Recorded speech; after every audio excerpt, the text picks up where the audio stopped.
Okay, hi. I'm going to try and show you how to do some graphics, and the start of this is I want to sort out the graphics for the sales page on Weebly. So product details here, we'll click into one. Now this picture on the right is actually square and it's chopped the top and bottom off. So let's grab a copy of that. I'll go into Paint Shop, Capture, Start. If you don't have Paint Shop, you can probably find another package that will do screen captures. So Start, and I'm just going to grab that picture as it is, about there. Might be a wee bit out. That won't really be important. Then that's it grabbed. So I now have a copy of that, and as you can see, the top's missing, the bottom's missing. Go back to here. Now click on the item on the website so that it goes to that item page, and there it is, it's actually square. So let's go back into Paint Shop and we'll capture again and switch on the capture mechanism. Click there and there, and then back into Paint Shop, and let's take a quick look at these.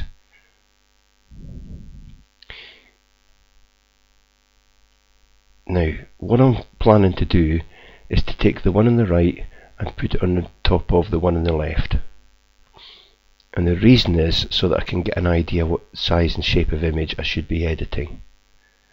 So let's do anything at all to this that just changes its colour. I'll set it to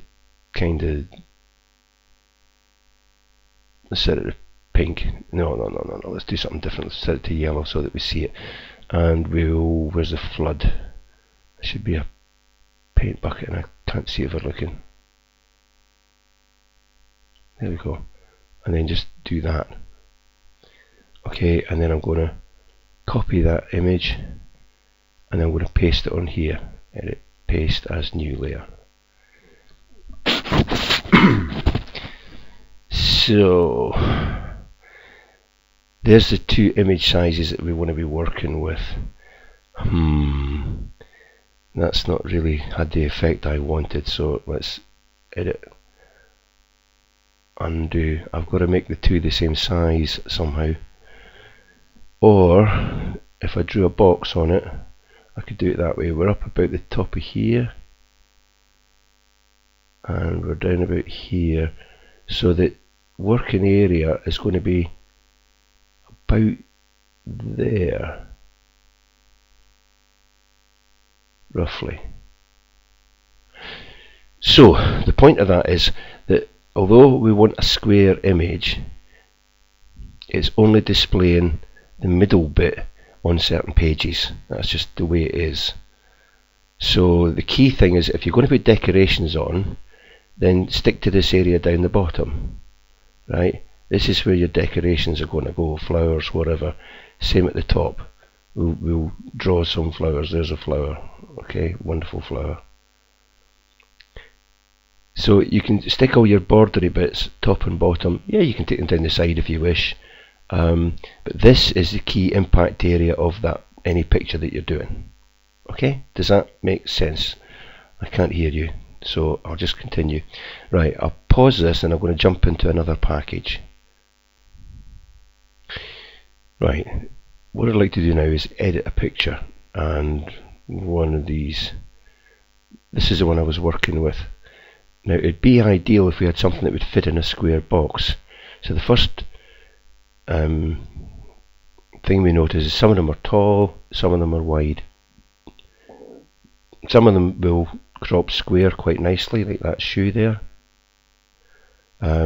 These ones are tall, but we can add borders and things like that to make it square.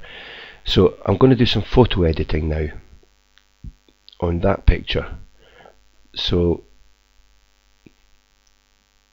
open with, and I'm looking for Picassa. So go find yourself a copy of Picassa, P-I-C-A-S-A. It's free. Let's open that, and that can be doing in the background. And you'll see the picture that I've just opened. and below that, it's off screen, I'm sorry you can't see it, it's got a little button that says Edit in Picassa. So I've just clicked that and then the full Picassa will come up. Right, there's our thing. Now Picassa, among other things, will edit photographs, save them and do all kinds of changes for you. The way it works is over on the left here you have tabbies. So the first one's a little spanner, and then the next one's a little sun with light and dark on it, so that's going to affect your brightness and lightness and stuff. The next one is a kind of scalpel-y thing meant to be, so that's first part of your toolbox for sharpening and warming and saturation. Saturation will bring up your colours. The other two, you probably don't need much. They're probably not going to do much for you in terms of editing the type of pictures you're editing. And the last one has a feature that's kind of like saturation, is boost. So that one's worth remembering, and that one's worth remembering. Saturation and boost. Generally start with the spanner because that's your main toolbox, and the first thing you can generally work through in sequence: crop, straighten, you don't need red eye, and then this one, I'm feeling lucky. Now technically this is fixing the white balance on a photograph, and you'd need to read into that. It's not difficult, but it's basically the balance between the sort of red and blue components of the light spectrum that you used, that were ambient when you photographed the thing. Let's just click that I'm feeling lucky and see what happens. I'll push this AA so that we get two images, and we'll be working on the one on the left. So we'll push I'm feeling lucky, and already you can see that it's much darker background, and that's also brought up the colours a bit, so that's helped.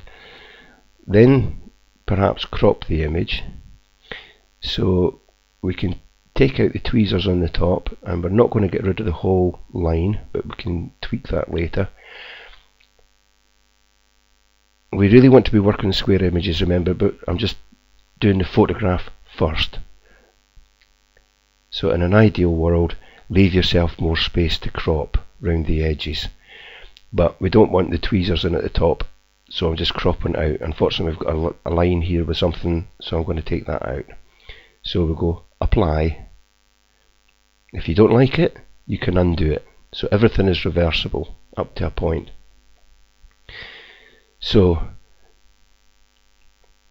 let's zoom in a little bit, because I want to take out some blemishes, and I want to get rid of this line and these two dots here. If you blow that right up, you might find more problems, but remember they're displaying fairly small on Weebly. So we'll go now for Retouch, and this gives me a little circle, and the idea is you click once on the blemish and then click a second time to get something to cover the blemish, and it cuts that, pastes that same area over your blemish. You can adjust the brush size, which is a little circle I'm waving about, so you can see there, you can have it like that. Let's have a little tiny one so I don't affect too much. I'm going to take out this dot, so it's one click on the blemish, and then you scroll somewhere else. As you scroll around, you'll see the background changing to what it's going to be when I finally click. So I want it on a black piece. Click. There's another wee blemish over here. When they're on edges, they're often a pig. So we'll click that one and then click on some black. This one down here, click on the blemish, click on the black, and just do that maybe a couple other times. There's another wee one. When you start working on it, you usually find more, and you can zoom in to see if there are any more. Right, so we're happy that we've edited out the blemishes, so we'll apply that. That was Retouch. Now let's have a look at that boost and the other thing that I've forgotten the name of, saturation. So go to the middle tab, saturation, and usually it comes up, here's the slider here, if you pull it right down it goes black and white. That's desaturated. Okay, halfway is probably about normal. Sorry that image is jumping, it's probably because I'm running a video recorder. If you tweak it right up, you'll see that we've totally distorted the colours. So I find the optimum place for it is usually just over halfway, which is usually where it appears, and that's really brought out the blues. Now just have a quick visual check to see that you haven't overdone it. If you've overcooked it, not so good. To my eye on my screen, that looks okay to me. So we'll apply that change. So that was saturation. The other one worth looking at, and they're kind of similar, is boost. So last tab, boost. Whoa, far too much. Again, you can see it just overdoes it, blows it right out. So bring that down, down, down, down, down. There may be an optimum place, or you may not want it at all. Now the thing I noticed on this, maybe if I zoom in, is it was affecting the skin tones. Over here, if you zoom it up so that you can't see the top, go over to this right panel and drag that up. Now you see how the skin tones on the left are just slightly improved, but I seem to be getting auras around these baubles here. Oh no, that's on the original. So let's just watch the skin tones as I take it to the left and take it to the right. Oh, sorry, it's jumping. It's got a mind of its own today. It does not do that. It must be because I'm got Paint Shop open and recording. Stop moving. Stop moving. It just doesn't do that. Okay, I'm going to tweak it just a tiny bit more. I don't even know if the colours are changing while it's moving. Let's whack it up. Yeah, round about there. So you can see the flesh tones are better now. So we'll say OK to that. You can always undo these things, remember. And when you finish, once you've got it how you want it, let's use this slider to reduce the size again. If you say this is how I want it, why? Sorry, it's doing funny things. It's chopped the top off for some reason, I don't know why. Let's take the double A off and go back to A. No.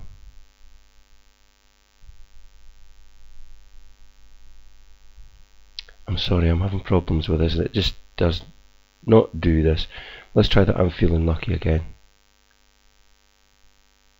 No.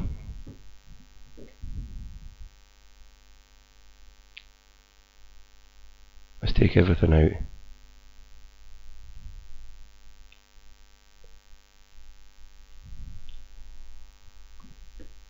Okay. I don't know whether it's confusing me and I'm being stupid with the two images on. You can also work with two different images. Let's stick to the one image, and then that'll maybe simplify it, and we'll run through it quickly. Crop. Apply. I'm feeling lucky. Retouch. Click, click. Click on the blemish, click on the black. Click on the blemish, click on the back. Apply. Middle one, saturation. Apply. Boost. Reduce it to about there. Apply. One other thing that's actually helpful is sometimes with a black background like that, go to the brightness, and obviously if I bring up fill light, we're going to overlight it, but in certain pictures that might be a good thing. I'm going to bring up the shadows. Now by bringing up the shadows, that's enhanced in the dark, so it looks much flatter now. And you'll see later that we could take out all of that black with a magic wand.